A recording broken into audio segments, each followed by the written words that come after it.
जरूरत नहीं पड़ी।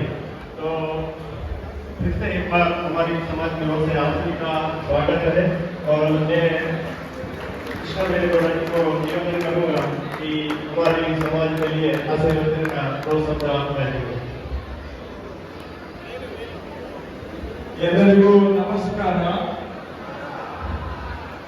ಹ್ಯಾಪಿ ನವರಾತ್ರಿ ಎಲ್ಲರಿಗೂ. ಹ್ಯಾಪಿ ದಸರಾ, ದುರ್ಗಾ, ವಿಜಯದಶಮಿ ಎಲ್ಲರಿಗೂ ವಿಜಯದಶಮಿ ನವರಾತ್ರಿ ಶುಭಾಶಯಗಳು. ಕಚ್ಚು ಪಾಟೀದಾರ ಸಮಾಜದವರು ಪ್ರತಿ ವರ್ಷ ಇಲ್ಲಿ ನೋಡೋದಕ್ಕೆ ಖುಷಿ ಆಗುತ್ತೆ ನಮಗೆ. ಅಷ್ಟು ಚೆನ್ನಾಗಿ ನವರಾತ್ರಿಯನ್ನ ಇಲ್ಲಿ ಆಚರಣೆ ಮಾಡ್ತಾ ಇದ್ದೀರಾ. ನಾನು ಫಸ್ಟ್ ಇಯರ್ ಈ ಪ್ರೋಗ್ರಾಮ್ ಅಟೆಂಡ್ ಮಾಡಿದ್ದು 2008 ಅಲ್ಲಿ. ಆಗ ತನಿ ಸಂಕ್ರಾಂತಿ ಮಾಡ್ತಾ ಇದ್ದೀವಿ, ಕರೆಕ್ಟ್? ಮಂಜುನಾಥ ಪ್ಯಾಲೇಸ್ ತನಿ ಸಂಕ್ರಾಂತಿ. ಆಗ ಎಲ್ಲ ಒಂದು 200-300 ಜನ ಇರ್ತಾ ಇದ್ರು ಅಷ್ಟೇ.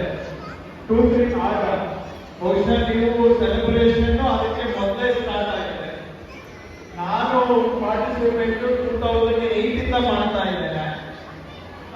ಆಗ 200-300 ಇರ್ತಾ ಇದ್ರು, ಈಗ 2-3,000ಗೆ ಬೆಳೆದಿದೆ. ನೋಡೋದಕ್ಕೆ ಬಹಳ ಸಂತೋಷ ಆಗುತ್ತೆ. ಮತ್ತೆ ಗುಜರಾತಿ ನವರಾತ್ರಿ ಏನಿದೆ ಬಹಳ ಕಲರ್ಫುಲ್. ನಮಗೂ ಕರ್ನಾಟಕದಲ್ಲಿ ದಸರಾ ನಮ್ಮದು ನಾಡ ಹಬ್ಬ, ಅಂದ್ರೆ ಅಫಿಷಿಯಲ್ ಸ್ಟೇಟ್ ಫೆಸ್ಟಿವಲ್. ಆದ್ರೆ ನಾವು ಮೈಸೂರಲ್ಲಿ ಜಂಬೂ ಸವಾರಿ ಮಾಡ್ತೀವಿ ಬಿಟ್ಟರೆ ನಿಮ್ ತರ ಕಲರ್ಫುಲ್ ಸೆಲೆಬ್ರೇಷನ್ ನಮ್ಮಲ್ಲೂ ಇಲ್ಲ. So it is very good. ನೋಡೋದಕ್ಕೆ ಬಹಳ ಸಂತೋಷ. ಚಿಕ್ಕ ಮಕ್ಕಳಿಂದ ಹಿಡಿದು 95 ಇಯರ್ ಓಲ್ಡ್ ಯಜಮಾನ್ರ ಅವರಿಗೆ, ಲೇಡೀಸು, ಜೆಂಟ್ಸು, ಬಾಯ್ಸ್, ಗರ್ಲ್ಸ್ ಎಲ್ಲರೂ ಈ ತರ ಎಲ್ಲ ಕೆಲಸ ಬಿಟ್ಟು, ಎಲ್ಲ ಟೆನ್ಷನ್ ಬಿಟ್ಟು ರಾತ್ರಿ ಎಲ್ಲ ಸೆಲೆಬ್ರೇಷನ್ ಮಾಡೋದಿದೆಯಲ್ಲ, that is what life is about. ಜೀವನ ಅಂದ್ರೆ ಕೆಲಸ ಇರುತ್ತೆ. ಕೆಲಸದ ಮಧ್ಯ ಯಾವಾಗಾದ್ರೂ ನಾವು ಲೈಫ್ ತಗೊಂಡು ಲೈಫ್ ಅನ್ನ ಸೆಲೆಬ್ರೇಟ್ ಮಾಡಬೇಕು.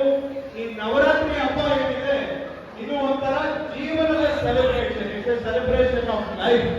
ಅದು ಗುಜರಾತಿ, ಅದರಲ್ಲೂ ಪಾಟೀದಾರ್ ಸಮಾಜದವರು